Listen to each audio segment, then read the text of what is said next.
Let's hold direction.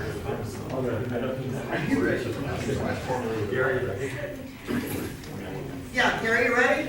I'm ready. He's ready. He's ready, and I'm ready. Dan, you ready? I'm ready. All right, okay. The Bucyrus City Council Joint Regular Committees meeting for Thursday, May 3rd, 2018. I guess we'll call that to order. Members, entire City Council, Mark McKeever, Kevin Myers, Dan Wireball, Bruce Truca, Monica Sack, Doug Pope, and Andrew Schock. They are all present. So we will begin this meeting at 6 p.m. And is there any public participation? First question. Okay, not at this point. You get another chance though. So, order of committee business. First on the, I gotta go over here though. I guess I'll call Public Lands and Buildings Committee to order at 6:01. And order of business is, first up is the water towers maintenance. So I think we might get a presentation on this or something here, huh? Okay, I'll introduce him. Okay, hit it, Gary. Okay, we have with us tonight Daryl Bowling from Suez, was Utility Services, is now Suez. But he was here maybe a year ago, but we got quite a few new people on council, so we decided to bring him back, give you guys an idea of what the maintenance program is on the water tower. So you're on, Daryl. Thank you. Again, my name is Daryl Bowling from a company called Suez, and we work with water utilities around the United States and actually around the world, for that matter as well. So you can see Suez is present in about 70 countries. We have about 112,000 employees, about $19 billion in revenue last year, and we work with about 323 municipalities. Okay, so the purpose of that slide is saying we're for real, you know. With that being said, a lot of the different areas that we work under are water wells, water quality, steel and concrete tanks, and tonight you'll see down there in the green, we manage and service contracts about 8,000 tanks, and that's what we'll be talking about tonight. And then we do a lot of pipelining, filter plant rehabs, and a lot of other projects as well. And when we say that we're in a service contract of 8,000 tanks, we'll talk through that. But what we do is we come in and inspect your tank, find out what the current condition of your tank is versus what like an A+ condition would be, and that's viewed from the American Water Works Association, viewed from EPA, viewed from OSHA, viewed from the 10 state standards. So we view it, inspect it, create that gap analysis of where it needs to be to get it back to perfect condition, and then put together a scope of work to maintain the tank and to get it back to that level. And there's a maintenance component too that allows you to pay a fee and the tank will stay at that level. We're 100% responsible for all the work. So if you have a failure, it's on us. We don't do change orders, that kind of a process. And we'll talk about that more in a second. So back about 2012, 2013, the Ohio Revised Code adopted the tank asset model, if you will, saying that it's a professional service because the model on the left, you can see you have a tank owner, you have a tank painter, you have a engineer, you have inspection contractors, all kinds of different people involved. And on the right, you have kind of one company, if you will, taking care of all of those things. What happens is, model on the left, you get all this back and forth, whose fault, who's responsible, that kind of thing. At the end of the day, you know, it usually falls back to you, the city. What happens with that is you typically get a lot of change orders out of that process. You get performance, workmanship, quality issues out of that process. So that's when the Ohio Revised Code adopted this tank asset management program that says, hey, this is a professional service. Because as I had one person tell me once, that means that they have one throat to choke. That's the way it was phrased to me. And there's a lot of truth to that. With that, so the Ohio Revised Code is 9.29. It says this is a professional service, and this is what we have over 8,000 tanks that we manage under today. So what have we done so far? We've inspected both your tanks by NACE level inspectors. NACE means the National Association of Corrosion Engineers, and they're looking at the coatings and things of the tanks, and again, looking at them under a lot of different views. They're inspected for compliance from AWWA, which is the American Water Works Association, the Ohio EPA, OSHA, 10 state standards, Homeland Security. All the regulations that can be used to a public water system is what we're looking at the tank to inspect it by. We look at areas of the coatings, we look at sanitary conditions, the security of the tank, structural issues, and then safety issues as well.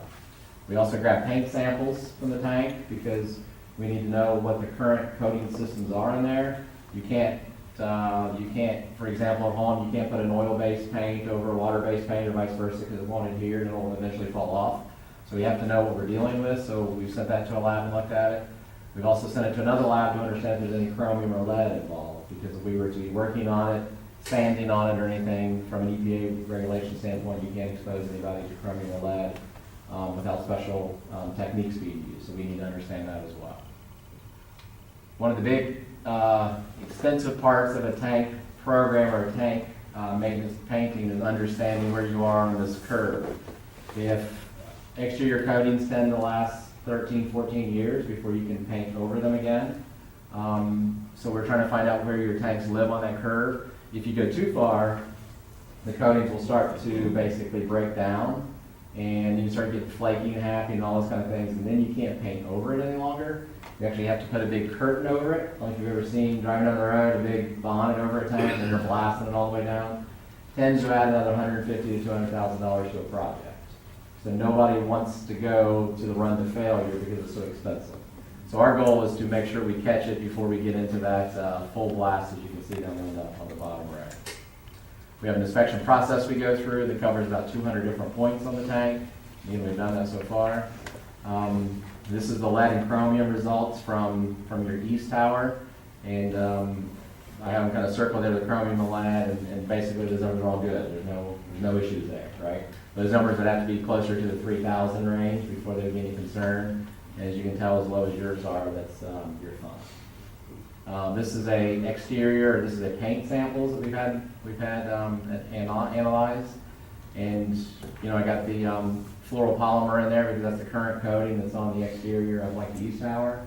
And that's what we need to know, so we need to make sure when we're going to paint over what's there, it's compatible, and you get a good bond, and you get that adhesion cohesion you want. Otherwise, it will separate and fall off 3, 4, 5 years down the road. This is a tank that's in southern Ohio, and they had just paid, I don't remember the number, $600,000, $700,000, $800,000 to have this tank painted. And a few years ago, they gave me a call and says, hey, can you come look at our tank? It's starting to look like instead of a pumpkin, it looks like a dead gourd almost, right? So we got on site, and you can start to see some areas on the side that looks a little strange. On the roof, you can see where we have delamination happening. And it was basically one of those incompatible coating systems that was applied. They circled back to the engineer, to the coating guy, and everybody else, and said, yeah, sorry, we must have spec'd it wrong, or spec'd out the wrong coatings. You're in year 3, you got a 1-year warranty, you know, good luck, kind of a thing. So here we are now, they're paying for it a second time. We are now putting all the outrigger arms on there, we're blasting it all off, and have to put the curtain on it, and then there it is today. So now the tank, the end of the program, we're 100% responsible for the coatings and the conditions of that tank at this point. So they will never have to go through that process again. If that were to fail in our watch, because hey, we're human, we're not perfect either, but we go back and fix it at our expense, not yours. So that's what we're telling you. If something were to happen to that, we're responsible, not you. So let's look at the east tower real quick. We're looking at the exterior coatings, which is what you can see from this picture. The dry interior is basically the inside, if you will, where it never comes in contact with water. That's what we call the dry interior. And then you have a wet interior, which is up where the word Bucyrus is. The water is actually behind that wall, and the wet interior is actually the coatings that come in contact with the water. So those are like the 3 primary items that we're looking at, along with all of those other safety issues and structural issues. Here we are inside, starting to climb up. You can see we have a lot of rust forming on the inside on this condensation plate that's in here. So, you know, we're starting to see some run to failure on some of the interior conditions, if you will. Another view at it from a different angle. Same thing, different angle. Here's a catwalk that after you climb up about 110 feet on this tank, up a side, you climb up, then you go across the catwalk. This is the bottom of the catwalk, and you can see we're getting rust. All those spots is rust already starting to form on the bottom of that catwalk. Here's the other side as you walk onto the catwalk, and you can start to see all the rust and corrosion and everything that's starting to form on the top of the catwalk. All that needs to be brush blasted, cleaned off, recoated and painted. Otherwise, that'll just continue to rust. And then if that's the case, you don't want to be the first guy to walk across that at that point. You know, you want to let your buddy go first, because that's when it can obviously become dangerous at that point. More corrosion on the inside. You can see it's starting to separate. Needs to be cleaned off, recoated. Areas in here need to be hand tooled, sanded, and recoated as well. Now we're on the exterior of the tank, which is in good shape. All in all, it's in good shape. This little X with this tape on there is what we call an ASTM. It's a 359 adhesion standardized test. It looks like masking tape at the bottom. But what happens is you do a cross cut. You can also do a hash cut. There's different methods. You apply this tape over it. You let it sit for like 90 seconds and you pull it off. When you pull it off, you don't want any coatings or anything to stick to the tape. You want it to stay attached to the tank like this one has. So this one looks good. If you have coatings coming off, then you're starting to lose that adhesion. The coating's already there. So if you were to paint over that, it'll start to create separation and pull off those existing coatings. So this one was what we refer to as a success. Now we're on the roof of the tank. I'm looking down now into the wet area. So this is we call it the water chamber, where the drinking water is. And, the opening's good, correct. Here's the sidewall. You can see the water line with the water there and different levels. It's hard to see. There's some staining going on, but there's some corrosion going on as well. In the different pictures. This is probably your best picture to see the coatings are gone. So we have open steel at this point. So this is again your drinking water we're looking at. So you don't want the coatings are there. They're called NSF approved coatings to keep the drinking water obviously safe and good. And you want to protect the steel. So in this case, you actually have coatings that are missing in different spots of the interior. This is another spot on the interior. You can see the corrosion, more corrosion. So you've in essence gotten useful life out of the interior of this tank. It's ready, if you will, to be fixed. And how you fix that, the only spec that AWWA has, and that's the specs we have to go by, that Chad and everybody else in the water industry lives by, is the AWWA specs, is you have to blast that out to a bare, almost a near white steel finish and then repaint it. So you're pretty much there. So overview, highlights of it is that wet interior. Basically needs to be blasted and redone. We're saying in year 2. The dry interior, which is all that other area you saw, needs to be cleaned up again in year 2. There's other repairs we want to do that are kind of minor. And then the exterior would be painted over in roughly year 6, because we believe that's about how long. If you remember that curve we saw at the beginning? We believe you've got somewhere 5-6 years left that we can still overcoat it and not have it run to failure. Okay, and that's what these NACE inspectors are trained to do, is figure that out. Right now we're saying year 6. Well, there's not a perfect science for how long that'll last. If we're on that tank in year 4 and it looks like we're getting closer to that run to failure and we missed it, then the only thing we do is come back and paint the tank over. We don't change fees or anything else. Fee structure stays the same. But we might move the work up sooner if we need to, because we don't want it to run to failure, because now we're the ones having to pay to put the curtain over and glass, but not you. So we could alter that and pull it forward. We won't push it back. We would only pull it forward if we were to do that. North tank. Any questions on east tower before we move on? Okay. The north tower. Did you have a question? I just got a question. I know we didn't really say anything about dollars, but is there a reason that the visual is heavily loaded at the very beginning and not so on the trailing gear? Do you mind holding that question until we get to that? You okay? Yeah, but okay, it was just, we were talking maintenance. Okay, I want to walk through that sheet. Okay, thank you. On the north tank then, here's that tank, same kind of thing, looking at it. This interior is in what we consider fair condition, and, but the workmanship and stuff's not quite as good as it was on the east tower, for sure on the exterior. And if you ever went by and looked at it, here's kind of an example of what a coating system would look like from a primer coat to a mid coat to a top coat. Top coat's kind of shiny looking. If you ever notice your north tower, it's looking very dull. That's because it's been kind of baked out by the UV, if you will, and coatings are starting to fail. So it's definitely not as quite as in good shape as what the east tower would be. Here's the inside. Again, you can see this is that dry interior we looked at from the other tank. Looks like somebody tried to paint something here and clean something up at one point in time. Here we are, the same thing at the bottom of that catwalk on this tank that needs it as well. And then this one, that other arrow on the left is pointing to the bottom of the bowl. It's the weld seam on the bottom of the bowl where the water sits. The other tower didn't have it nearly as bad. This one's got a lot of corrosion on all those weld seams that's starting to form on this tank. Again, there's the bottom of that, close up and all the rust spots. Rust spots on the bottom of the bowl.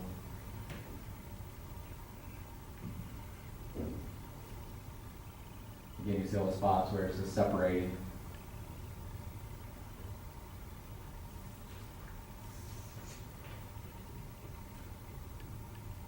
Now we're on the exterior of this tank. Hard to see in this picture, but what I was just describing, it's starting to get thin up there, if you will. So we're starting to lose more of this top coat. And again, it's hard to see some of the pictures, but you can see where it's thicker and thinner on there. We actually have gauges, we can actually read that as well. Dry film thickness gauges we use to look at that. We have some coatings missing on the roof. Again, another picture, it's kind of hard to see about how thin it's getting in some areas, which is kind of typical over time for that to happen. Here's the interior of this. That's looking down into that wet chamber as well. So you can see this tank has a lot of similar issues as the other interior. We're going to lose a lot of the coatings on the inside. Doesn't look as bad as around the sidewalls. You can see again more corrosion on the sidewalls here, more on that into that pipe moving up the center column, this pipe. And then this is that same test on this tank as we showed on the other one. This one you can start to see, it's kind of hard to see, but when we do the same test, some of these top coatings are coming off onto that tape. You can see in the center of that X starting to pull away as well. So the adhesion on this tank is not nearly as good as it is on the east tower. So this one we want to keep an eye on, because this one, if you're not careful, you can get to that point where you can't overcoat it, because that window could catch up to you quicker. So we just have to continue to look at it. Here's a side-by-side comparison between the north and the east. So you can kind of see how the right one looks a lot better than the one on the left. And then the overview on this tank is similar work but different schedules. So we're saying let's take care of the interior of this one first, because that's where you have exposed water coming in contact with the steel on the inside. We have some other issues there, so we'd like to get this one taken care of first. And then we're saying, hey, the exterior on this one's probably year 5 or sooner if we see some of these issues with the coating starting to fail sooner, because you don't, again, want to run to failure at all. So again, you'd be using that model on the right. There's another layer to this now. The Ohio EPA has this asset management program that goes into effect October 1st. And basically what it says, this is off of the Ohio EPA website, components of this asset management program, and this is probably stuff that Terry and Chad, Jeff, and these guys are starting to work on if they haven't already gotten some of this done. It's saying you got to inventory all your major assets. You need a condition assessment of those assets done, a rehabilitation plan for those assets, a capital plan for the rehabilitation, and then long-term funding strategy to maintain those assets. And that's everything that we do. So this is going into effect with the Ohio EPA in October. This is stuff we've been doing for years. So it's kind of like they're adapting. They launched this in 2012, which made it a professional service. Now they're taking it almost one step further and saying, hey, you need to have a plan for all these assets along the line. This is from an EPA website or a presentation that they've done talking about preventative maintenance again. It's cheaper to do it, obviously, and they've actually shown a picture of a pretty rugged looking tank there on their slide. And here it specifically talks about, third item down, talks about interior, exterior coatings on storage tanks. It's a very specific item that they're mentioning when they're going around doing their training along the way. This slide, kind of hard to see, but the big curve going down to the right is the run to failure curve. They're basically saying, hey, you never want to run it to failure all the way down. You're better off if you do like the green line at the top. You know exterior coatings last 13, 14 years. You know interior coatings last 15 years kind of a thing. Create that schedule. It's like changing oil in your car. You know it's only going to go so many miles, so have a plan for it. And that's what they're basically saying here as well. Questions, and we'll jump into your questions, sir, on the pricing thing. Any questions on anything else yet? I got one question. Yes, sir. We're going to have a third water tower now in North Robinson, Ohio. Okay. So what's the schedule of that? So usually when you build a new tank, it's going to be a brand new construction? No, it's already there. It's already there, we're assuming. You don't know anything about that. I don't know anything about that. We don't know if McKeever's had a schedule done for that or not. He's never told us. So we've got to contact him to find that out. We didn't include it with him because we didn't know for Yeah. sure where we were going. Yeah. Because we haven't got it back from the county commissioners yet either. Is that correct, Rob? Yes. Yeah, so it's a potential that we could have a third one. You're right, Bruce, but we haven't heard back from the county commissioners. So we didn't have it included. So, until we got. A similar process, though, would need to be done. You do the condition assessment, figure out where the tank is versus where it needs to be, create the scope of work for it, and go through that same essential process. Yeah. So let's go back to this sheet. So I think you all have a copy of it. So basically what happens, if you look at the north tower, it shows $76,000 over 5 years. So that's the price of the whole project, okay? Under the Ohio Revised Code, it says you have to spread the cost out for a minimum of 3 years. Suez has taken it to the next level and says most people prefer 5 years, okay? So we're not spreading it over 5 years. So what the hard part is you cannot look at the amount of money for that particular year. The only thing this is the total project cost of all of it spread over 5 years, okay? So in year 2, for example, of the north tower, it says visual in there. Now visual just means that you're gonna leave the tank full of water, keep it in service, we're gonna come back and inspect it again. If we see something there that we don't like, we'll create a task order on our side to make sure it's fixed. And basically at that point, we'll just be letting somebody like Chad or Terry know, hey, we're gonna be back to fix this. Nothing changes in your program, no cost change, that's just for us to do. Year 3, it says a washout or ROV, and the ROV is the little remote operating vehicle or a little submarine, it's got a camera on it. We tend to like to wash out the tank, drain it, clean it, get inside it, check out the coatings on the inside. AWWA has a spec that says the tank is supposed to be cleaned, washed and cleaned, once every 5 years. It's kind of their recommendation. So we want to stick to that recommendation.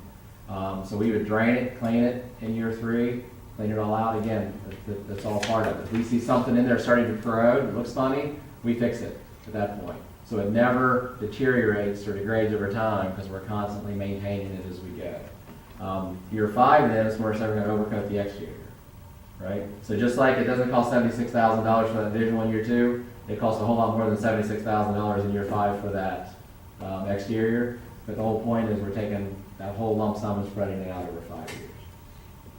Year 6 then, what's going to happen then is every 10 years or so, the exterior gets repainted. And about every 13, 14 years, the interior gets redone.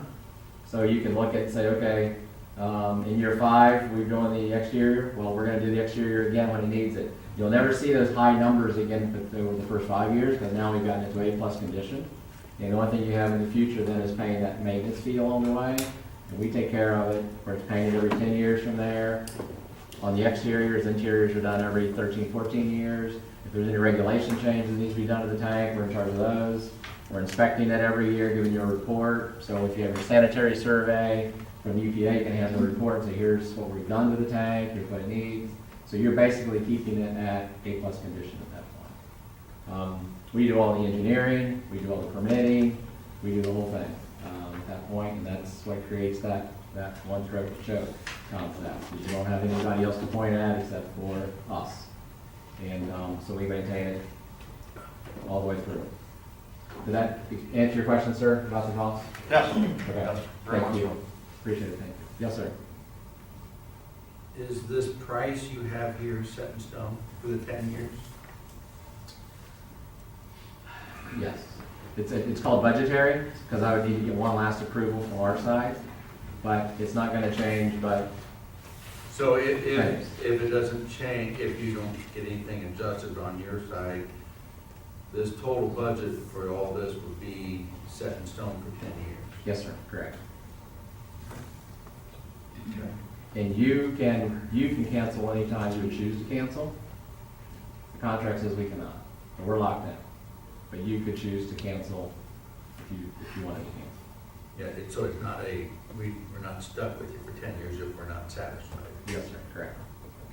Yes, sir. Should the EPA come out with additional regulations during that time, do you just simply eat that cost if it creates more work for you? Yes, a good example of that, not on your tanks, but a good example of that was on the leg tanks. That's got a balcony around it, and there's a handrail there. The old spec was that handrail was 36 inches. And then at one time, they went and switched it, they said any kind of handrail is gonna be 42 inches, right? So all those leg tanks was in our program, we went back out the next time we were on site and raised all the handrails to 42 inches. So that's an example of one of those items. Great question. Yes, sir. What's the life expectancy of the 2 tanks on this program? How long do you think these tanks give us if we sign on to this? It's considered indefinite because it's steel.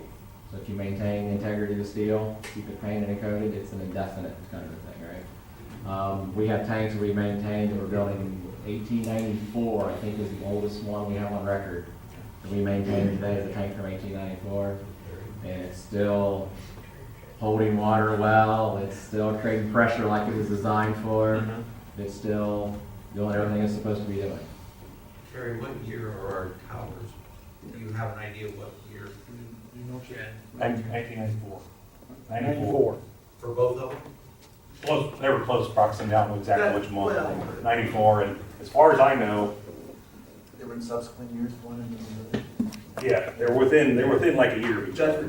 And as far as I know, nothing's been done to the inside of them. And they were both done within, I think, one was done in 11, I think the north one, I want to say was done in 2011 exterior. Yes. Easton was done in 2012, I believe, early. So they were done within a 6 or 8 month period, but you can see the difference in the paint coatings, obviously.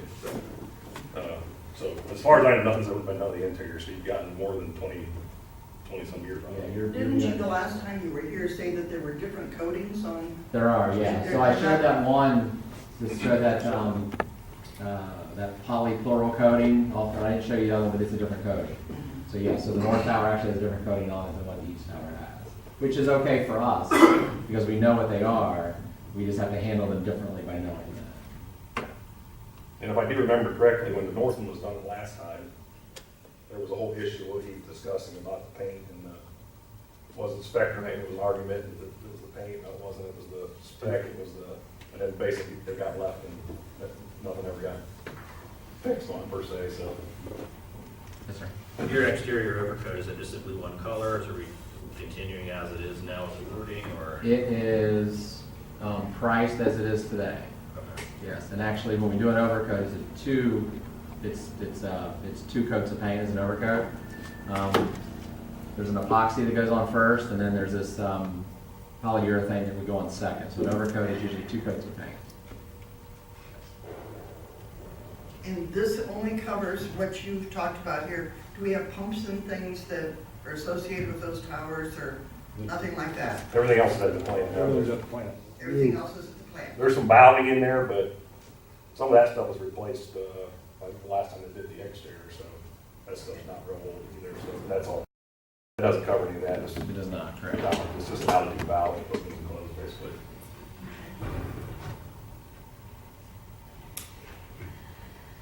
Other questions? Great questions. It's a big job, that's for sure. And I know Terry's been up talking about this management thing that you're having to put together for all of our major assets now. This is something that not only is the EPA requiring, but it's something that really just makes sense, that you have this all down on paper, how you're going to maintain it and how we're going to take care of it to make sure that we get the lifespan out of it that we should. Yeah. So, We gotta do it, there's no other way around it. We gotta have it done by October 1st, so. October 1st of this year for that north tower? No, No, the asset management plan has to be done by then. Okay, 19 is the plan. Okay. Somebody from the administration or Joyce, where's the money coming from? Is this gonna come out of the water? Water? Does this come out of the water billing, or is this going to have to come out of the general budget? This will come out of the water works fund. That's what I'm, Because it'll be in the water works fund budget. but that comes from the income from the Yes. water? I just Yeah. trying to clarify that it's not coming out of the tax The income. general fund. The general No, it's not fund. coming out of general. That's what I wanted to ask. Thank you. Yeah. As the amounts go down for just doing the regularly scheduled maintenance, will those amounts ever come down lower than what they are currently, like in year 2027? Will they ever get lower than that because we're keeping up on the maintenance every year, or? No, good question, but what you're seeing there is basically inflationary kind of numbers, because prevailing wages go up and everything else goes with that. So you're gonna tend to see that 3% increase, if you will, just based on that, so no, they would not do that. Well, I say that, I guess I couldn't predict everything. There's no intentions for them to go down and say that. Any other questions? They did a great job with the presentation. Thank you, appreciate it. Thanks for your time, I appreciate it. Thank you very much. Any other discussion on this? I mean, the only thing and I'm getting real crazy here with this, but, if it basically, I don't know what it costs to pay a water tower, but if it costs, I know it costs more than this, but if it costs $25,000 to pay a water tower, and no offense to you, sir, but, and then this is what they're doing, I'm kind of a comparative shopper, myself. Well, we have reached out and got a couple other. What did you pay to get them painted last time? Oh, boy.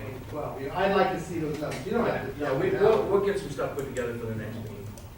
That's We're doing still a little more research, so but we wanted to get you an idea of, from a maintenance program from this company and understanding that it is becoming part of our asset management plan that is mandated by the EPA. So, it's coming and we can't stop it, but as we do more research, we'll put some stuff together for the next meeting. right, Joyce said that. As if I'm recalling correctly, the last time we had one of these painted, it was roughly $175,000 to $180,000 to do that. For one. And that's tower. just the outside. Yeah. Okay. Well, it's just, I think we owe it to. And that was only the exterior, right? Yes. Look at it, look That at was it. just the exterior. Mr. Chairman, that was the exterior, Yes, not that is the interior. exterior. So you gotta look at both, Yeah. you gotta do both sides of it. Right. Okay. Bruce? Do you have more discount for more water towers? Buy two, get one free. Yeah, well, that's a great question, but actually it kicks in at 15, 20 tanks. We have some places that has, we got a utility in Texas that has 114 tanks. Well, we won't have that. So, and if I can add to that, great question on the price, if I can add to that as well. The other parts that comes in consideration, which I appreciate your wanting to get that, I agree with that. The other comments I want to make to that is we don't do change orders, okay? So a lot of times what I'll hear somebody say is, hey, I saw like a low bid price, but then when I got done paying all the change orders, it was more expensive than what you guys had quoted, right? Right. So when you're looking at that, keep those things in mind, because we see that happen all the time. And part two is we have over 8,000 tanks in there. So if we're not competitively priced, we're not gonna have business. So the business keeps, growing and growing and growing from that perspective. And we're providing the services. The scope of work we're providing is probably going to be different from what we find from a bid, because they're going to be on the hook for 9 months to a year, and we're on the hook for the duration. Yeah. So you better believe we're going to do it right. Where sometimes we see other work done, you can tell it's a low bid to get in and get out and be done, and then you go from there. So it tends to be that our scope of work, the materials we use, different things we do tends to be different than you would see from another thing, just because we're helping out.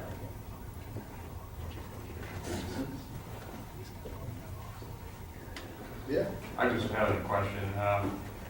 Being that you're asking for quotes from other companies, what's the timetable of us knowing what's going on with that third tower? Because, why spin our wheels if we don't know what's going on with the third tower? I'd like to have a quote on that as well, so we have a cost that we know all the time, so we know how to budget our money. I'll get with Lynn McKeever and see what they've done with that tower so far. I don't recall him ever telling us where he was at with the maintenance program on that. Jeff, I think Len is getting ready, he's either just done that or he's getting ready to do it, I think. Because he has money, they have money in the county set aside to do that with. So I think they're getting ready to do, at least paint the outside. I don't know about the inside. So we need to talk to him about it. Just that simple. And you gotta realize when you compare prices, you gotta compare apples to apples, not apples to oranges. Another company will come in and say something, it might not be compared to what somebody else is presenting to you. That's what you gotta watch out for. Or ask if they'll warranty it for 5 years. Yeah. Yeah. Okay, thank you very much. Great, thanks for your time, we appreciate it. So I guess we'll leave that for further discussion, I'm assuming. So move on to the banned trees ordinance.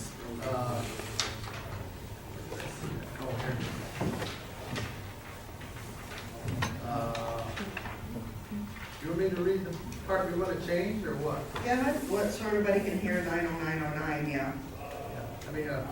I would really enjoy reading the whole thing, But let's just go with that. Okay. Let's take that. 909.9, this is the part, I think, the mayor was talking about changing. So, 909.9, certain trees are prohibited in this, when was this originally? 1964. 1964, so this is from 1964, so. No silver maple, poplar, box elder, basswood, willow, honey locust, catalpa.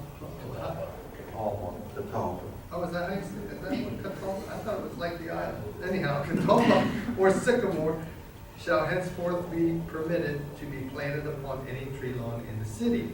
Any silver maple, honey locust, sycamore, catalpa, poplar, basswood, box elder, or willow upon private property in the city in such close proximity to any public place in the city as will permit the roots of the tree to penetrate through or under the surface of any public place in the city is declared to be a public nuisance and shall be abated by the Service Safety Director. Ordinance 2778 passed 6/16/64.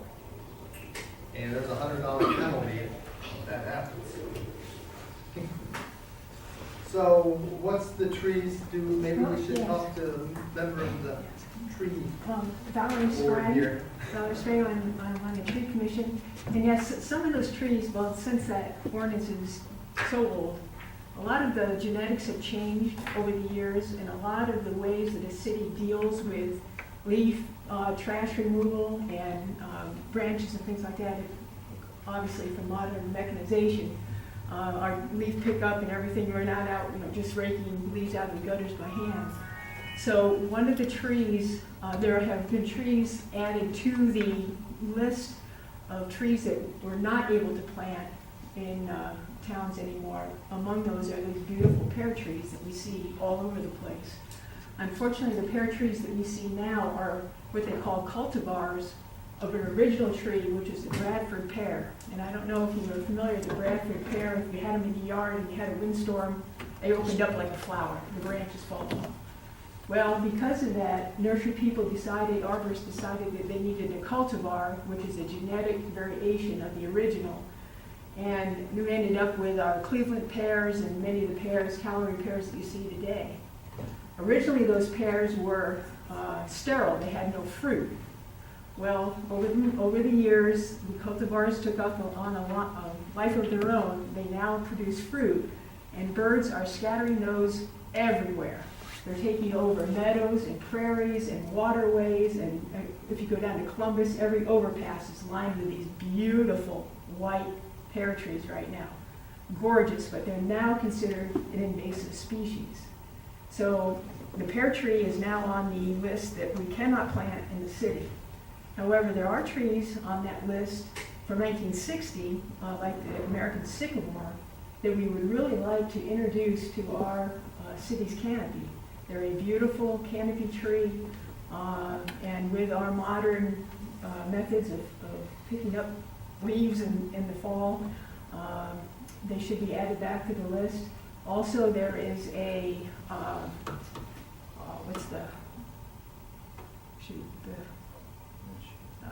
honey locust. I'm sorry, I drew a blank. Skyline. Yeah, skyline honey locust, which is a beautiful street tree. They used to have thorns, and that's why they're on that list that we don't want in your city. Now they've been bred, so those thorns are gone. So they would add a beautiful, beautiful canopy to our city. So there are various trees that we like to add, and I think that those are on your list. And we just like to update that particular ordinance to get rid of the ones that we don't want anymore and add some new ones that would be allowed. So that's basically what we're asking. So, and I think the main thing to remember is that trees in an urban area do not propagate. Once they're gone, they are gone. And unless we replace them, our city will not have any trees. We'll lose all of the economic advantages that we have, $65 a year in energy savings. They shade streets so you don't have to repave as often. Studies have shown that crime is reduced because they create areas where people can positively, socially interact.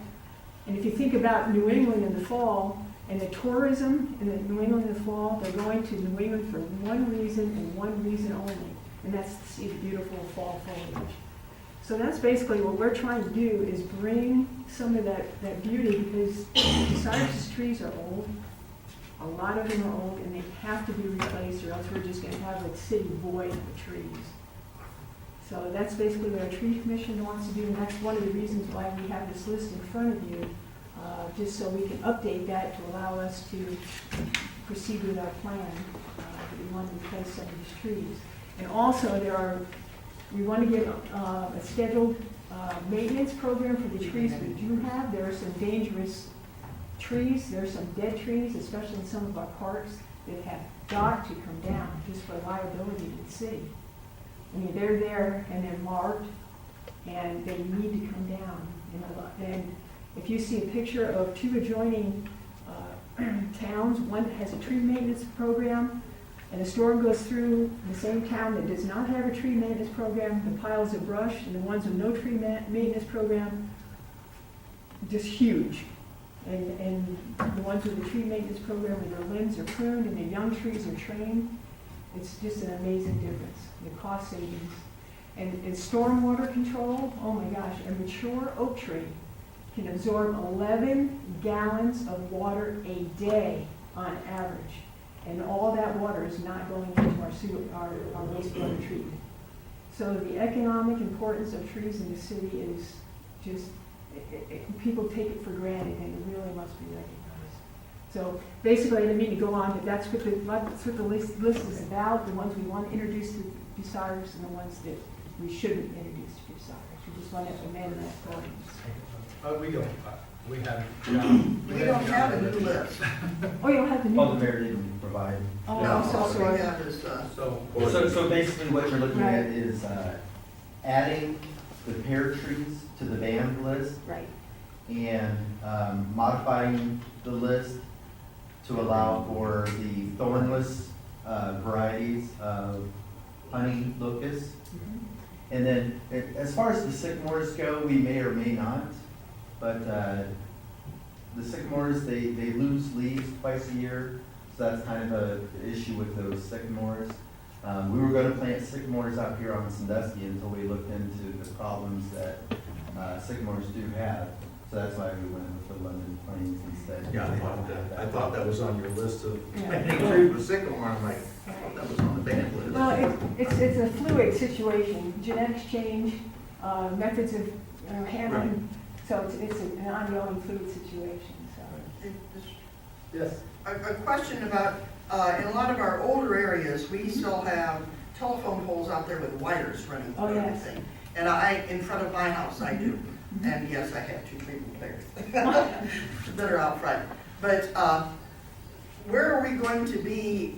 I mean, the AEP comes through, Right. and if they have a line out there, they just start hacking into trees.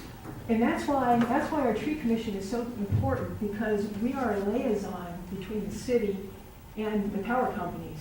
In other words, if we're able to, and with approval of the council, they can come talk to us. We're trained in the way those trees should be trimmed, and we can be a watchdog for your city streets to make sure that those crews are doing it right. And if they're out there working and you don't think that they're doing it right, doing it correctly, call one of us.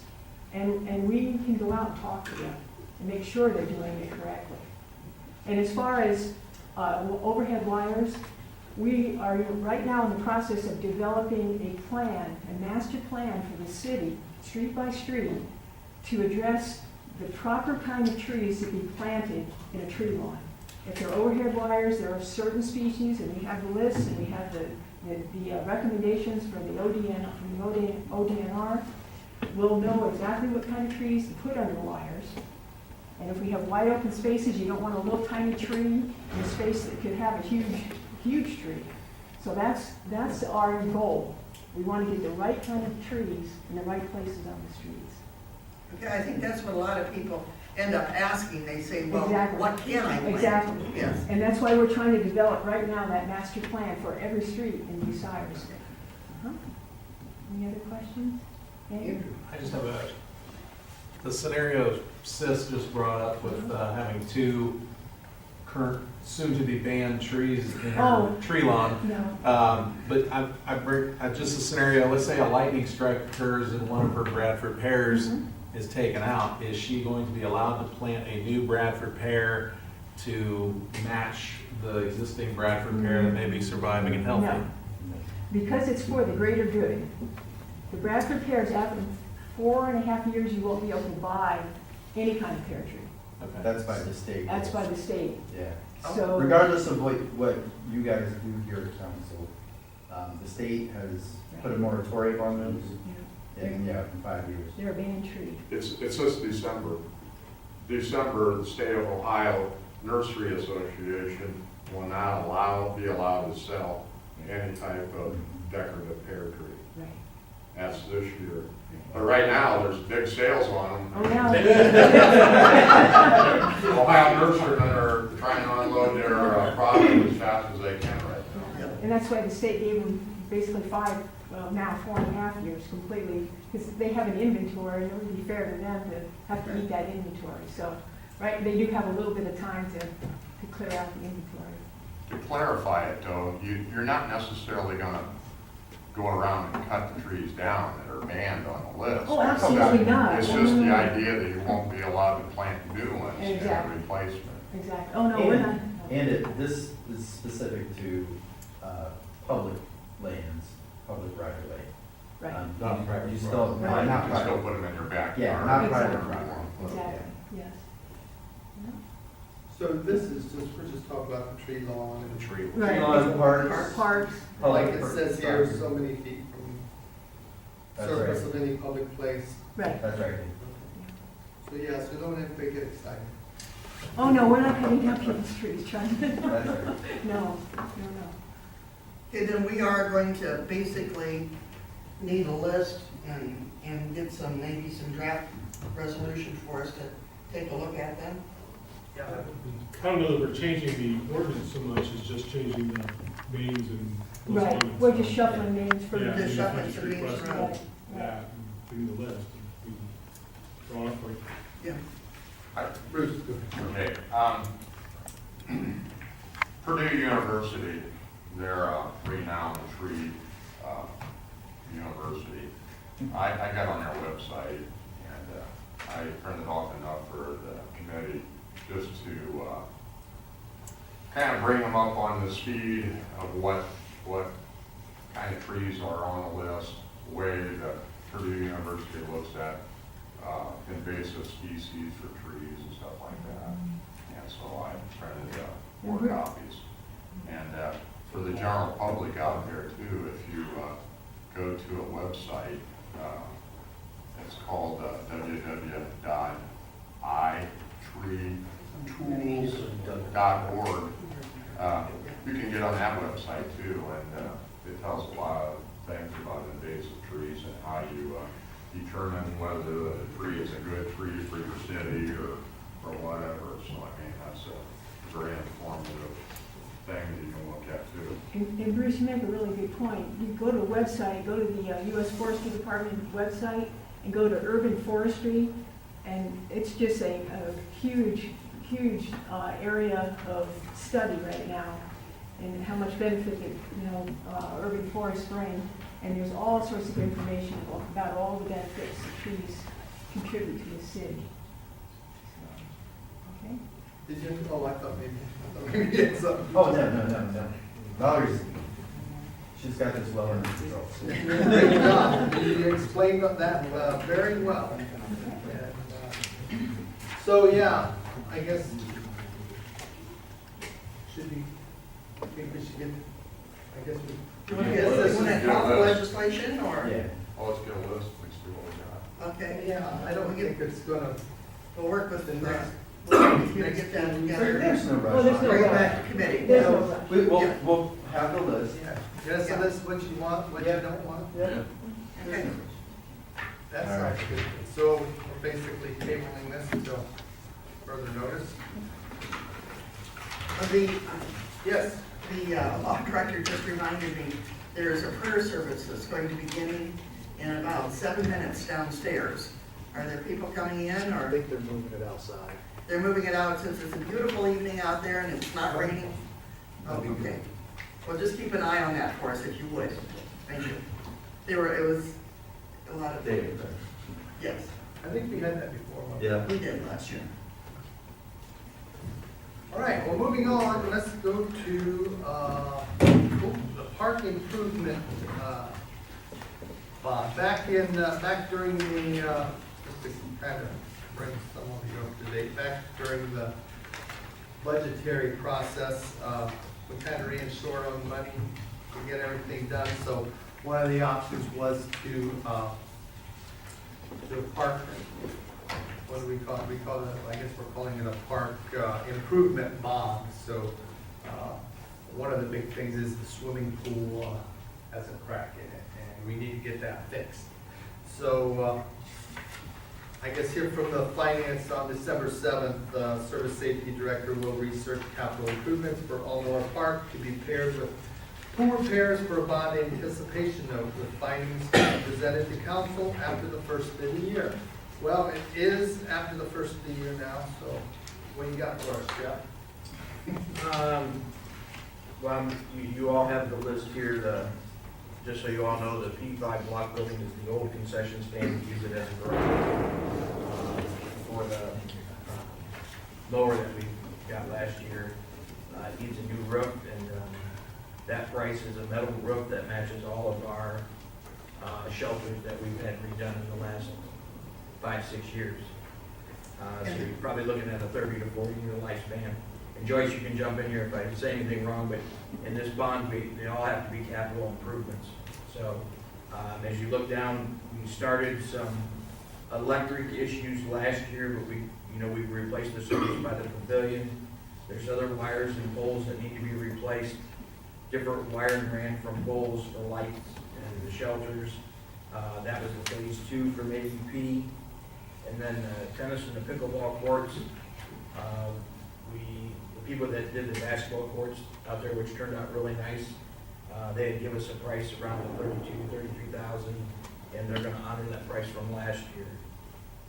And then you get down to the pool repair, which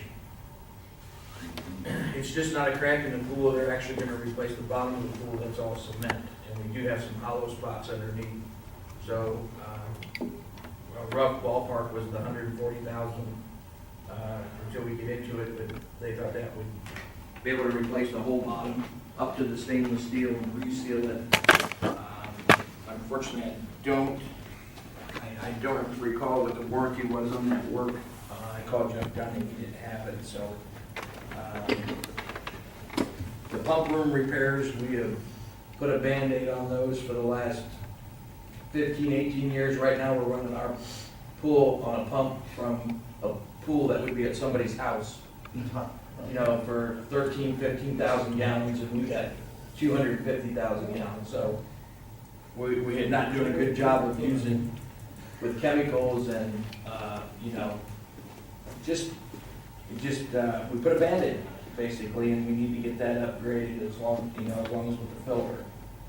And then, the Friendship Bridge, which I think we found out late last year, spring, summer, that there was a resolution passed that we took ownership of that. And we have not had it inspected.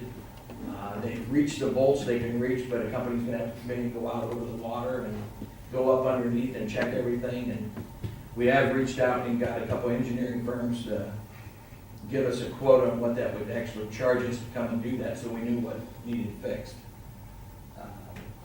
So unfortunately, you're looking at the 220 mark of, and adding 10%, but you're looking at $250,000. So, and Joyce, we bet and talked about doing a bond and payment being around 20 grand a year or 25, and Joyce, you can break that base on a little better than I can. Well, we're talking about a bond anticipation note, which is different than a bond. I mean, this is too small to actually issue bonds for it. But with a bond anticipation note, it would be renewable on an annual basis. We could pay on it each year, and of course, pay the interest each year. It'd be renewable annually. So we could pay it off as fast as our budget would allow, or, we have options, yeah. We've done this with a lot of other things. How long would this last? Generally. That's kind of up to us. It could last How 10 did it years. pass? In the past, maybe about 10 years. Okay. Did we do the elevator? We did the elevator that way. Here. In the roof, what time? And, yeah, and the One roof. time. Uh, Couple times. When I came into office in 2000, we had bond anticipation notes that covered the first sewer back that we got that was purchased back in the 90s. We also had one for the street garage out on Isaac Beale.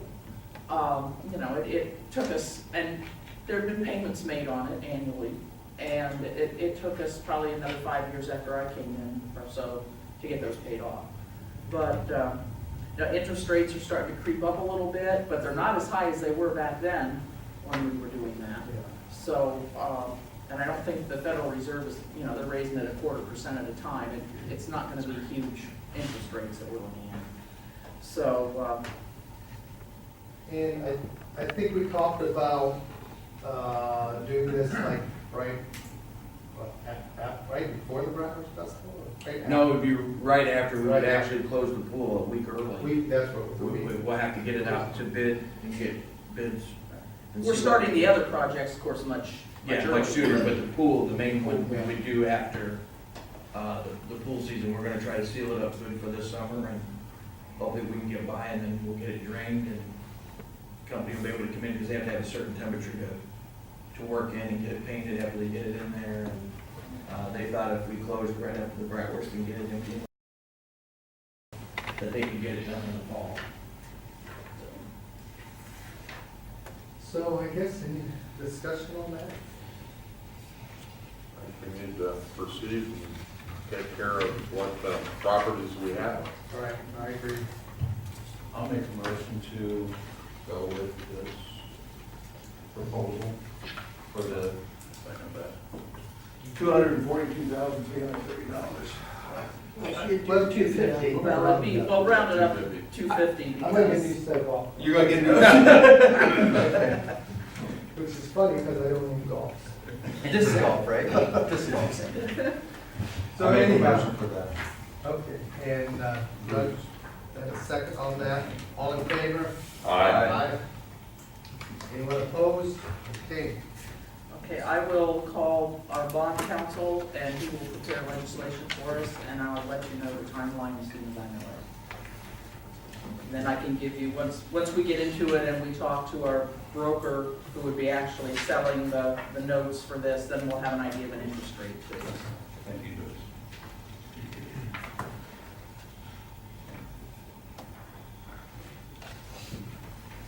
okay, now we're on to the bike path grant. So, and I'm gonna, I think as, I don't know about the rest of the committee, but as, not talking about the money part of it, because this is just, public lands and buildings, I don't think it's a bad idea to have a bike path, but, the rest of it, finance is gonna have to figure out, so, I don't know about anybody else, so.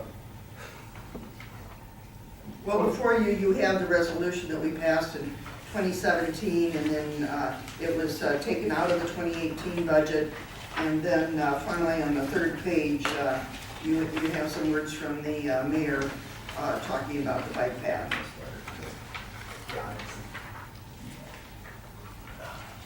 But I believe it was $22,000, Mr. Yes. $22,000 was the city share, correct? Yes. And this is, would you explain where this is? Yes, please, that's what I need to know. Yeah. As in, what do you mean? Where is it gonna run? Oh, From the I'm sorry, friendship okay, road. well, I didn't know what you detailed in that. It would actually run beside Friendship Drive.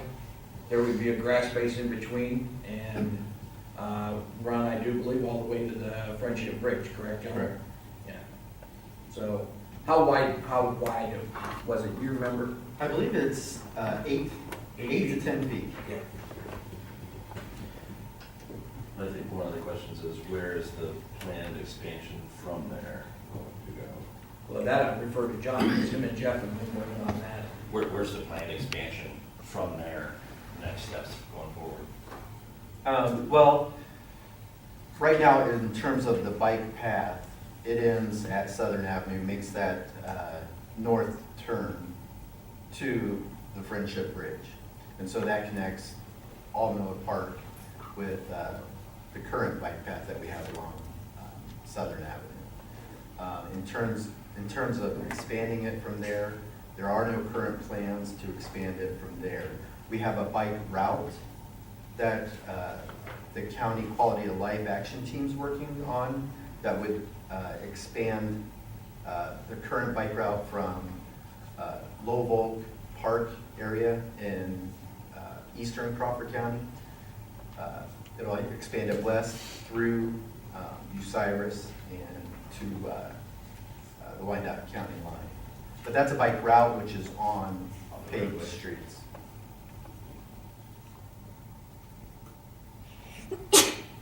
Well, I'm gonna say it, nobody else is gonna say it. There's a road there and it's not very well traveled. I understand we have money and, we've gotten this grant now. And we went through this during the budget that okay, if we don't take the grant, are they gonna frown upon us on the next one? So all those things in consideration, but that's all. My only hang up at the time was the financial part of it. And like I said, we ended up taking a bond for the pool. So we kicked the bike path out, so at that point, that was last year, so.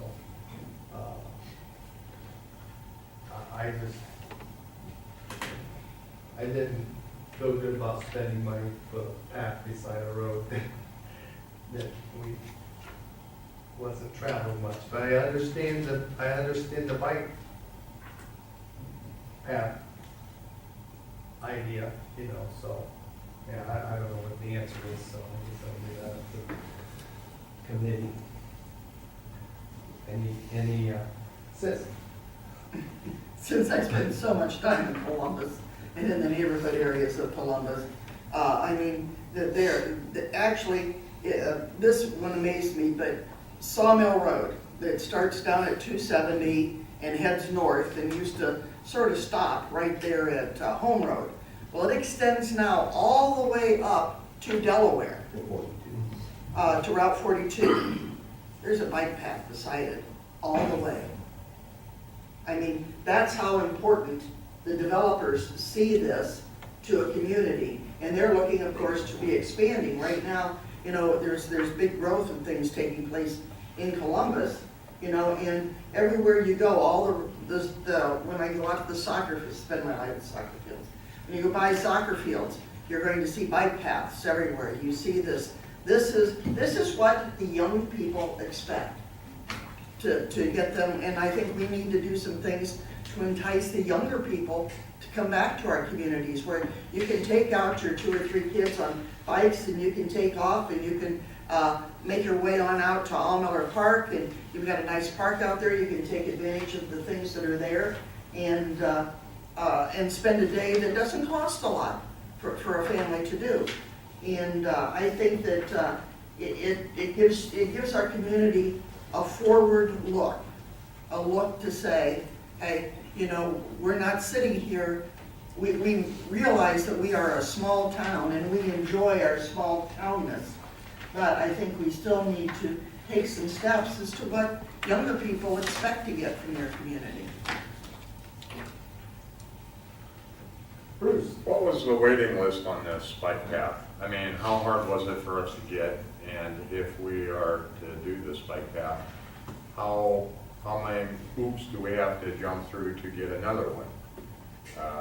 I mean, once we get one, can we expand on other areas of the city? I've been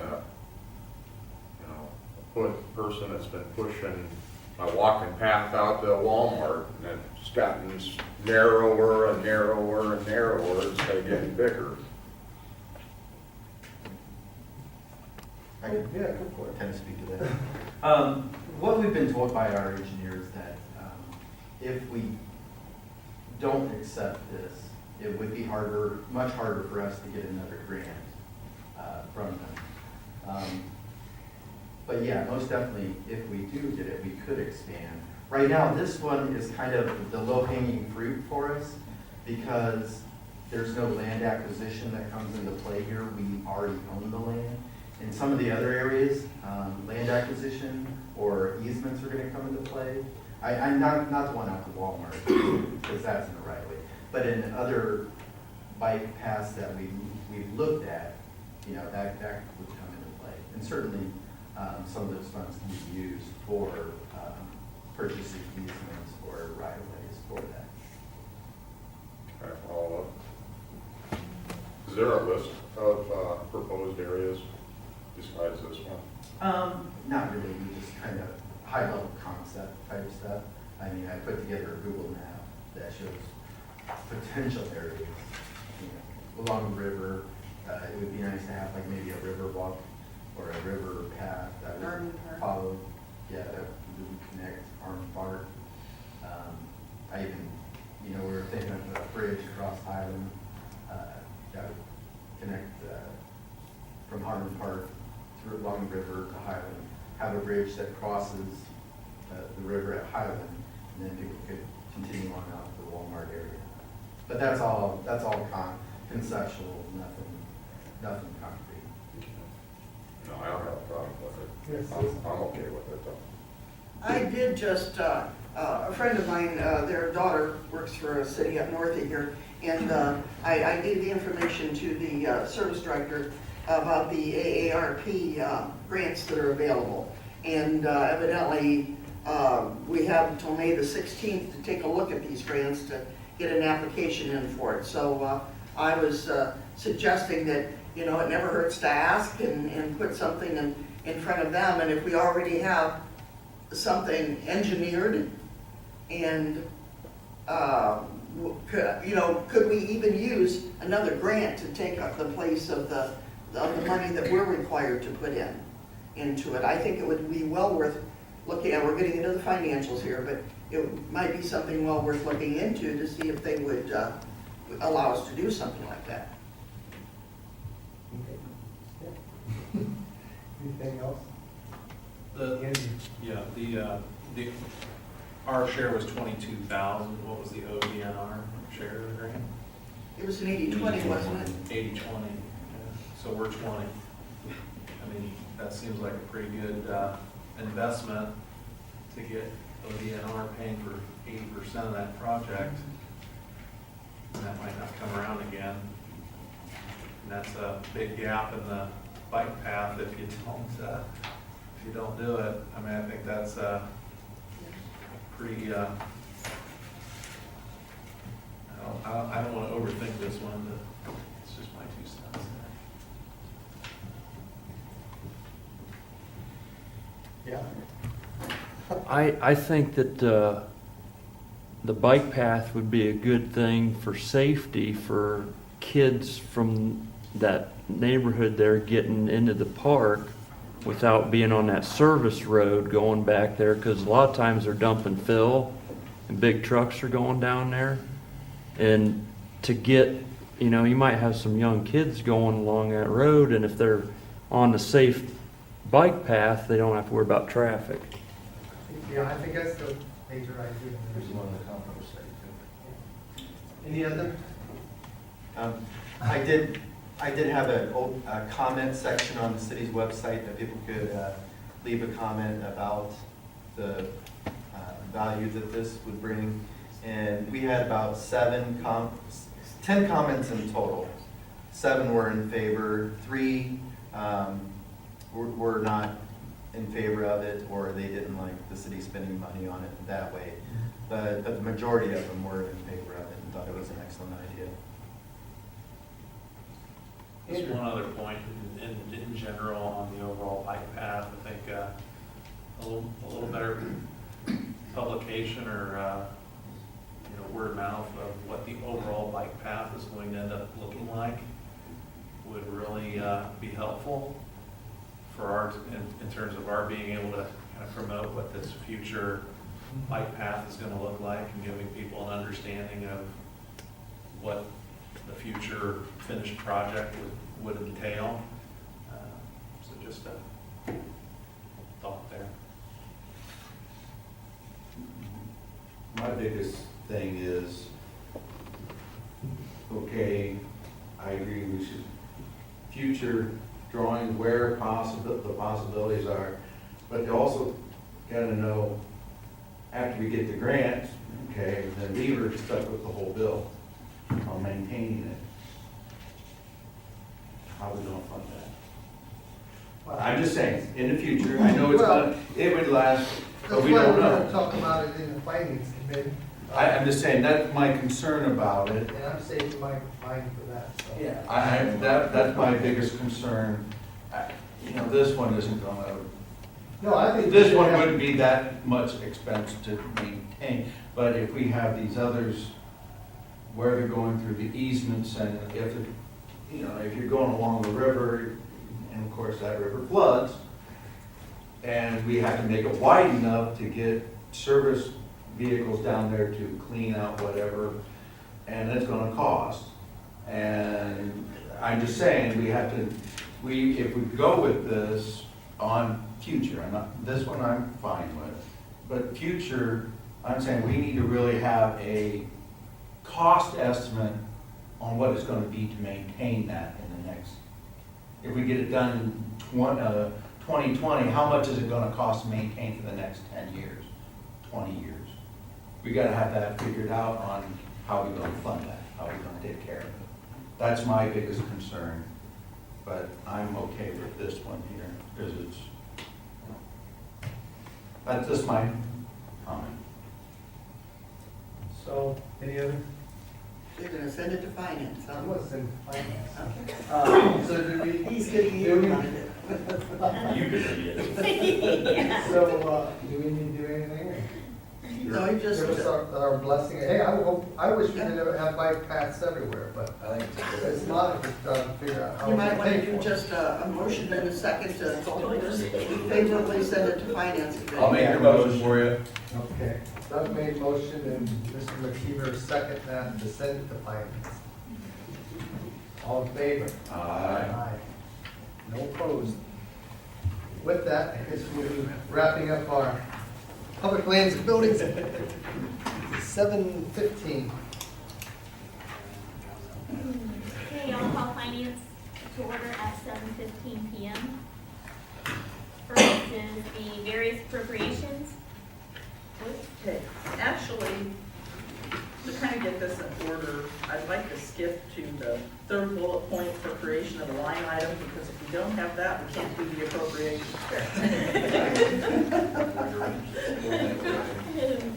Sounds good. Switching it up. Okay, so we need to create a line item for Fund 286, the 2018 Victims of Crime Act, Victim Advocate, Materials and Supplies. And this is being created so that we can appropriate money to it for our victim advocate to go to training.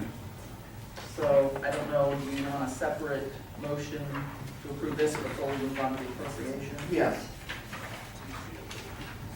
So the one that's highlighted for creation of line item, it shows you what's going to be, what she needs for it. She doesn't have that materials and supplies under 24 line item already created in the budget. Right. And she just needs to create a line item, zero balance to begin with, and then we'll address the money later on. I'll make a motion to accept the auditor's request to create a line item per the details of her memo for May 15, 2017. Second. Okay, so first by Sean, second by Myers. All in favor? Aye. Opposed? Motion passed. Okay, so for appropriations. Go back to the one that's got appropriations written, various appropriations written on it. Okay, we need to appropriate in the general fund, program 7, general government under the law director category, $372.48 in materials and supplies. This is the 20% share of the 2018 Victims of Crime Act grant that we're getting for training and education for our victim advocate. And then to go along with that, the Fund 286, 2018 Victims of Crime Act, our victim advocate has received an 80-20 grant from the state attorney general's office for training that he will be receiving in August in the amount of $1,489.92. That's the 80% share. So I need those two appropriations.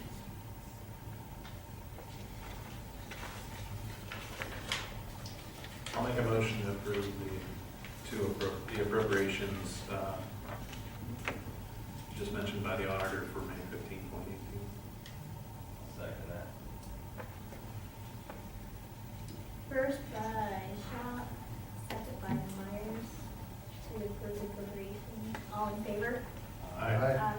Opposed? Motion passed. Okay. And then we have a couple of transfers.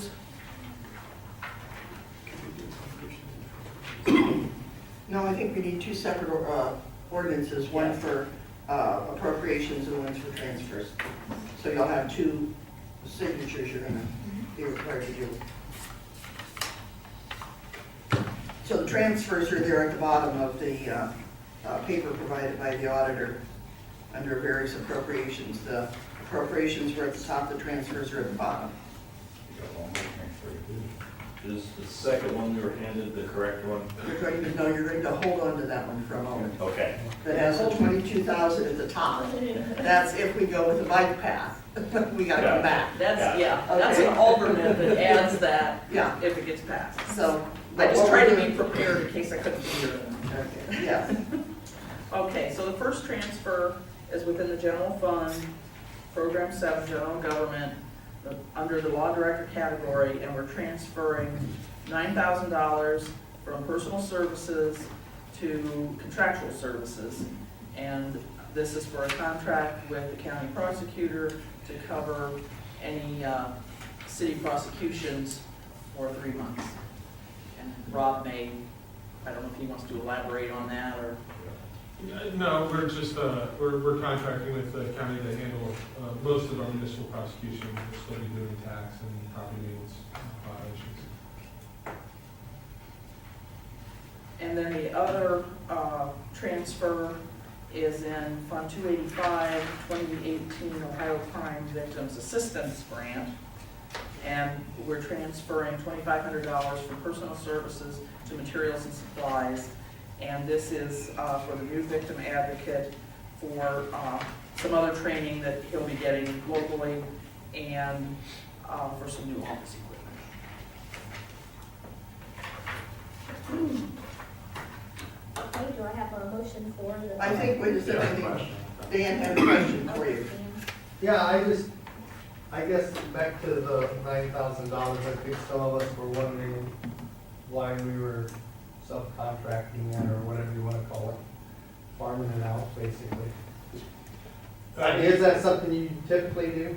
Well, up until about 2010 or 11, it was always done that way. In the last, well, starting really last week or so, I'm doing some work over in Crestline, so we're going to go back to contracting with the county to handle those prosecutions for a short term. So the monies he would have been paid to do this are going to the county rather than him receiving the funds? So it's no new money, it's just. No. Oh, no, it's actually. Oh, no. It's I actually think And he's coming out of my getting paycheck. If you will. Yeah, he's getting paid for 2 hours a week, right? Yeah, well. 2 hours a week for Yeah, well. these 3 months, basically. Well, I think, A lot less, well, I'm getting paid a lot less than that, Well, I was Yeah. for doing a lot more than that, but yeah. answers my question. Yeah, it's not new money, He just wanted to share his salary with the county. yeah. It's just a Keep it local. different line, Keep it local. That's what we're yeah. saying. Yeah. Well, they're out there at the courthouse and they deal with municipal court all the time as it is anyway, and it basically is a time saving. Yeah. No, I think we answered the question. Is that the question you kind of had, Anthony? I was just pointing out that you had a question. Oh, okay. You wanted to ask something, I didn't. Okay. You've asked for a motion. Yeah, oh, you got a question? No, well, yeah, I do. Okay. May I ask it? Sure. What happened to the company that was going to handle the tax collections for us? They are handling our They are? tax. Okay, because when you said something about the county's gonna do it. No. I didn't- The tax prosecutions, we're still doing here in-house, and as well as the property maintenance things, mostly because nobody else wants to do any of those things. But they're handling our collections efforts, and I don't know, I haven't seen revenue numbers on that, so I'm not sure. Yeah, and I need to go through a lot of it. It's kind of hard to, well, I need to get numbers together so I can tell you actually how much they've collected for us. Yeah. And it's really stepped up during tax season. A lot of people would rather come and pay us directly than to send them money. So a lot of times we're getting a statement that says received by you and received by them, you know, and then we pay them their fees based on that. But they do an automatic deposit to the bank for us on what they collected, and then they send us a bill and we pay them their share. But it's been working pretty well. It's less paperwork for us because they're sending all the letters and follow-ups and making phone calls that we don't have to do. And it's been rather effective. we were pleased. And I will tell you one number that really surprised me when I was working on statistics for the CAFR last week. One of the lines in one of the reports was what we collected in penalties and interest each year. And I think we had our highest amount in 17 at $103,000. We had collected, that was just in penalties and interest. Wow. And that's and a big difference between using those and sending a lot of those cases to court is a lot of that interest and penalty money goes into court fees and court costs and stuff. So I haven't seen their numbers yet, but I anticipate that they're probably be down in 17, maybe a little bit. 18, I expect them to take a big hit. And sometimes if you want, I'll come in and kind of walk you through that tax prosecution process. It is a very time-consuming process, not only for me in my office, but for her office and her tax people, tremendous amount of time, and even for the police. Just the amount of time serving those warrants, and it involves the backside of that you don't see is tremendous time. You still need a motion on the Yes. transfers. Yeah, Go for it. So moved. Go for it. I'll second. Kevin Myers first, Wireball second. All in favor? Aye. Opposed? Motion passed. Okay. Park improvements.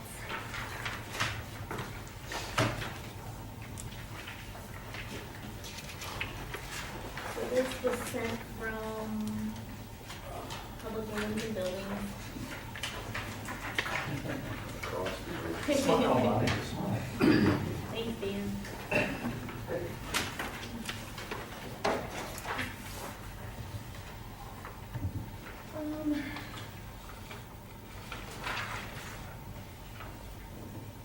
I think Mr. Wireball can give you the report of what came out of his committee. Oh, yeah, our committee was favorable to ask for a $250,000 bond anticipation note. And so we'd like finance to approve that. Discussion? Joyce, what do you anticipate the interest rate would be if you had to Just guess. To just guess, maybe 3.5%. That's a guess. Right. What would be the term of the bond? That's what I It's said. 12 months at a time. And renewable? Yes, renewable each year, every 12 months. So here's the thing, we gotta fix this school anyhow. Yeah. And in the budget process, we will determine how much we're gonna pay on it, the following year, plus the interest. So that'll come up every year in the budget process, that this is what we wanna pay against this. There'll be a line item. Yes, there'll be a line for debt service, yes. Yes, for debt service for this. And this is a general obligation note, which means that it's the general fund that has to pay it back. Another question, I'm gonna jump ahead because it pertains to this. Moving on, asking a question about this bike path grant. Can the money that is our share for the bike path grant be included in the bond, since that's a capital improvement? It could if we don't use all of that 250,000, when the bids come in. Yes, it could, because that is a capital improvement, and that's all it can be used for, and it's part of the parks, so. Because as was noted in the Public Lands and Building Committee, we're favorable to having this. It's just trying to figure out how are we going to find the finances. And this is one way that would allow us to be able to afford to do it and start those quality of life things that we're looking for. So I just wanted to ask if that was even a possibility to find a way to essentially. I don't know if we finance have that much of a cushion in this bond, because we're close, but. Well, we did put in the 10%, which is $22,000. So there's still That's another 8,000 more, So you got 30,000. cushion. So, yeah, if bids come in our favor, it would be there and it could be used for that. Good. Yeah, I'm gonna go again, since Kevin jumped ahead to the bike path already. So the bike path was taken out of the budget. What's your feelings on the bike path money coming out of the current year's budget and not being added to the bond, in terms of how well does that fit into the current budget in your? I think it'll fit fine. We're currently 9% above anticipated revenue. I don't think 22,000 is going to hurt us. And then back to the bond anticipation note. I know it's asking you to kind of predict the future, but what do you foresee as a payoff plan for that? In terms of how many years can we, how quickly can we get that paid off? That's what I asked earlier. That's kind of hard to say because we don't know what revenues are gonna do, you know, and that's why I say we're gonna look at it each year. I would say we probably pay, you know, past practice has been to pay at least $10,000 per year off of this. Now on $250,000, that's not a very big dent. No. But it can always be 20,000. You know, Well, that's we I just kind of guess have what to see where I'm we're at. looking at is if we're, you know, it's not a particularly high interest rate, but That could it's climb. on $250,000 and that's gonna, you know, add $10,000 to this project every year. That's not exact numbers, but it's gonna add a big chunk of money. If we're not paying it down to a high enough extent, we're gonna be paying for these pool and park improvements For a few in years. perpetuity. Mhm. Yeah, and that's what I don't wanna see. Right. Is that we take on a bond anticipation note and we never pay the thing off. And then we paid $500,000 or, you know, $700,000 for $250,000. Historically, we paid things off much more quickly. And that's what I was going to bring up. We've done this before, as she mentioned, which projects that we had done this on. And when we sit down to the budget, this is one of the first items that we decide on. I mean, it says, and we're gonna work around this in order to get this paid off. So historically, we've been very, very good with doing that. I mean, that's in the time, the last 16 years that I've been on council, so. I really think the biggest thing to consider to make sure are we going to be able to pay it off before any of these repairs or updates wear out.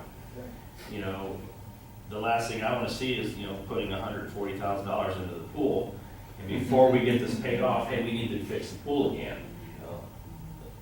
You know, we owe it to the people that we're representing to make sure we're spending their money wisely. And so I just want to kind of tack on to what Andy said and just make sure it's our anticipation then that we'd be able to pay that off in the time frame that these repairs are gonna, That would be the plan, yes. I know, I've seen, like I say, there was a lot of debt when I came in office, and we were paying on waterworks revenue bonds that for improvements at the water plant, that those things had already been replaced and we didn't have it paid off yet.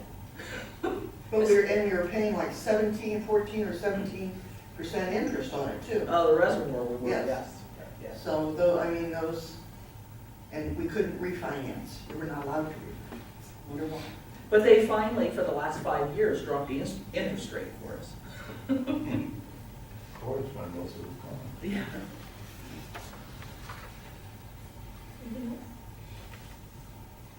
He's still pondering. No, my only thing I was gonna say is that I would keep the bike path portion out of this and just get that part paid off now versus adding it to it and making it a bigger number. That's just my thought on that, but I'm okay with, But now there's a question then. Yeah. If we do a 250,000 when we don't want 250,000. Or if we don't use it. If we all, don't use then it- we make sure that that goes back the following year. Okay. But, yeah. Thank you, that was my and question. that happens during the budget process Yes. essentially. Yeah. Thank you, that was my question. Okay. There aren't any limitations on how much you can pay down or anything like that. There's no prepayment penalties, there's not, you know, nothing. It has to be determined each year. So do I have a motion to approve the bond anticipation note for capital improvements at the park for $250,000? I'll make that motion. Second. First by Wireball, second by Myers. All in favor? Aye. Opposed? Motion passed.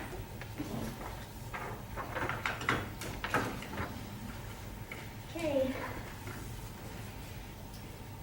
Moving on, the bike path grant. Dan? Yes, this is what we turn over to finance too, and I'm okay with the bike, or with the bike paths. I just, when we first took this out of the budget, it was because last year, it was because, I think basically we ended up buying a police cruiser with that and some other money. And anticipating the pool. And, well, we wanted let me put it this way, the suggestion was waiting another year on the pool, we didn't want to do that, and that's why we went with the law. But, it was kind of anyhow, I don't know, I'm still, I'm not sure where we are with safety forces, you know, are we up to snuff, you know? And I don't want to take, that's my personal opinion, I don't want to take money, not away from them, but if we need that towards safety forces, I'd rather see it go there. So that's, I guess that's it in a nutshell.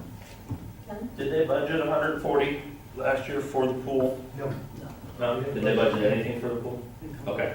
With Just the our- anticipation of the bond? Okay. Correct. I remember being there, I just don't remember how it went. We put our basic maintenance dollars in that we budget every year for, nothing out of the norm. And you did have a letter, I believe, everybody has a letter here from Crawford 2020 Vision Quality of Life team. Sent a letter. Everybody has that? It was late next year packet, it wasn't on your packet. It wasn't on the packet, it was sort of laid over to one side.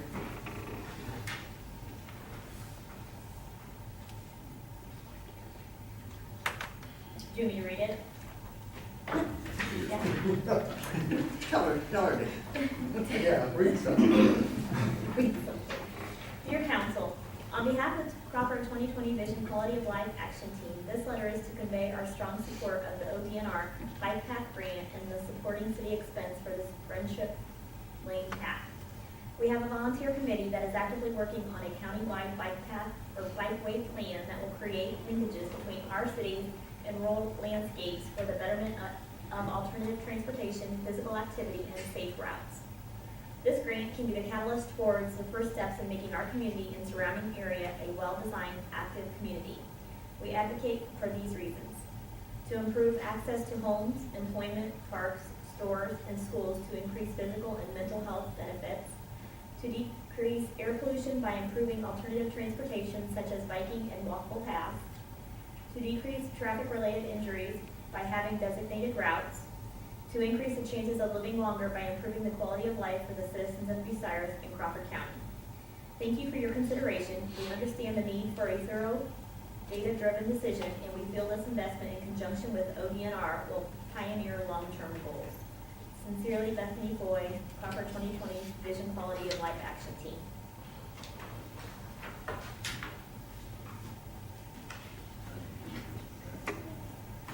I hate to ask this kind of thing, but, and I hate to say it because you just said, not to do that, but if we're worried about the 22,000 for safety forces, if we need to use it for that, and we have the ability to have a leftover out of this bond anticipation, why can't we do both? I guess would be my question, why can't we save the 22,000 for the possibility use for safety forces and just use it out of the bond? Am I correct in understanding that decision wouldn't have to be made right now?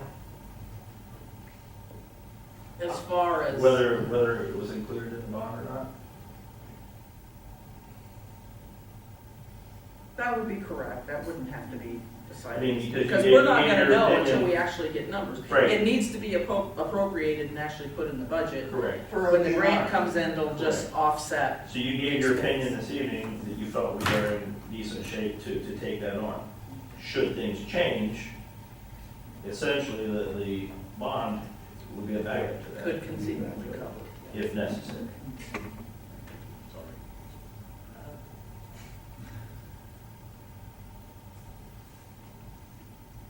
A motion then to allocate, to appropriate the money is what you need to do. Do I have a motion to allocate the money for the bike path grant? I'll make that motion. First by Shock, second. I'll second that. All in favor? Aye. Opposed? No.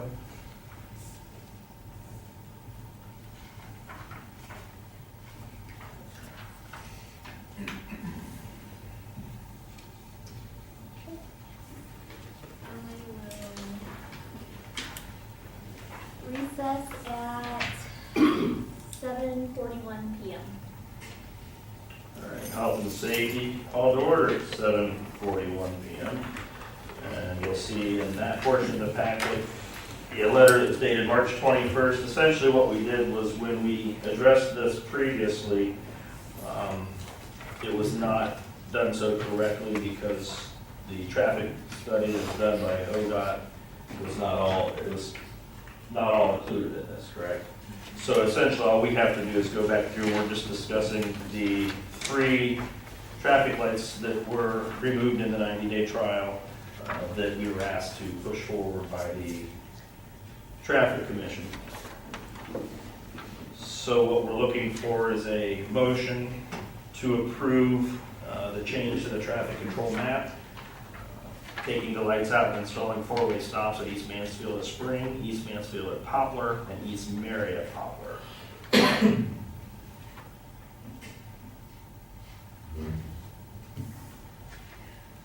What were the findings? I mean, what I'm getting at is what were the findings from ODOT? I mean, do they have any opinions that we know? Not on, this is in the city, this isn't any state routes anymore, that it's now a county road 30. So, they had no opinion on them. This wasn't really included in ODOT's study. Yeah. So the language was incorrect, the way that we passed it, so this is why we have to readdress it. My only question is why was it made a 4-way stop?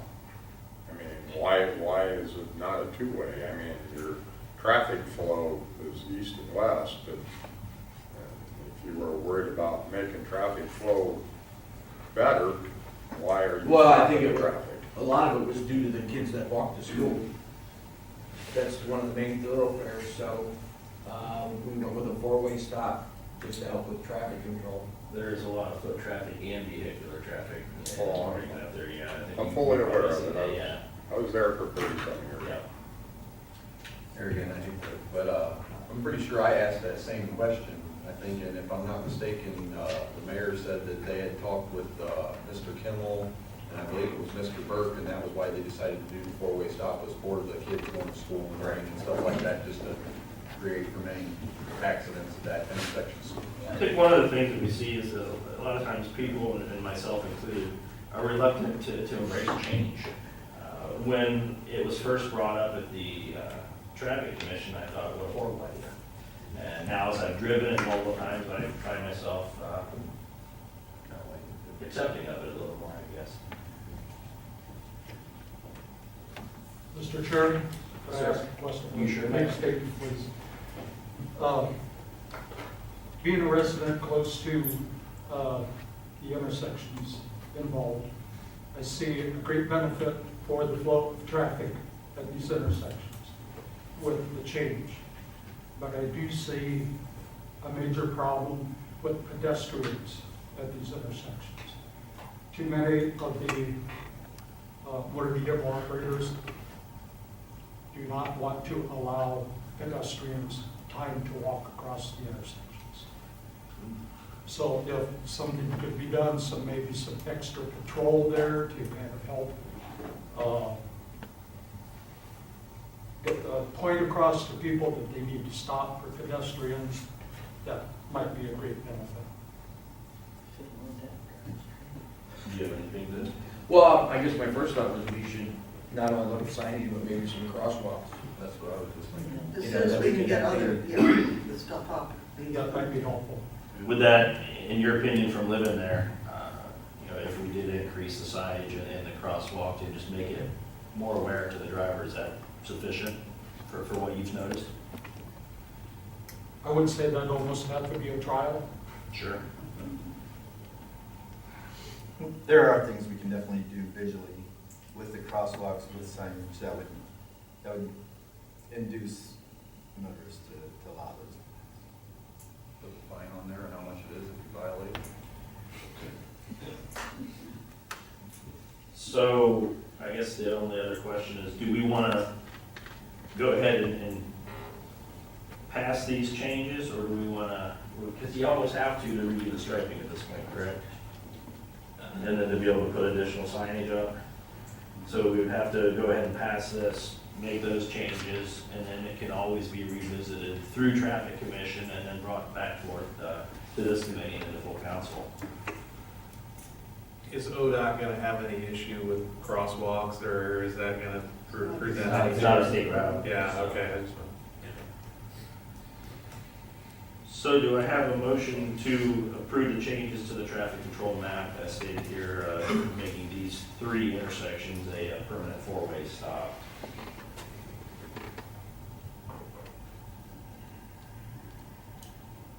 We should do it.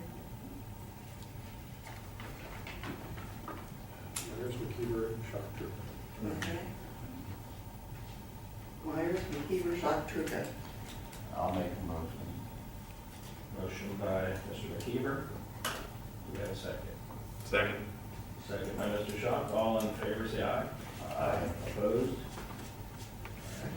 That'll carry, and we will close out the Health and Safety Committee at 7:47.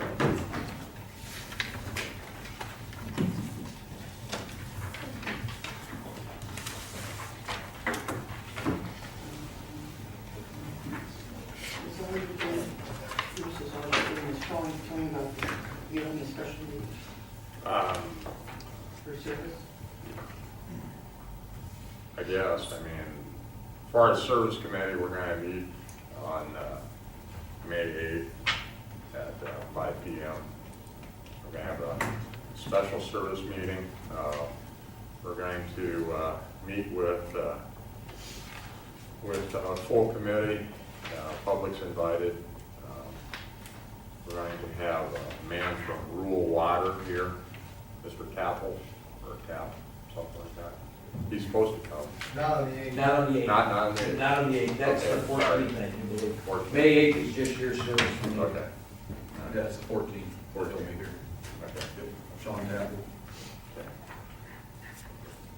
Okay. So we're not gonna have a meeting? No, No.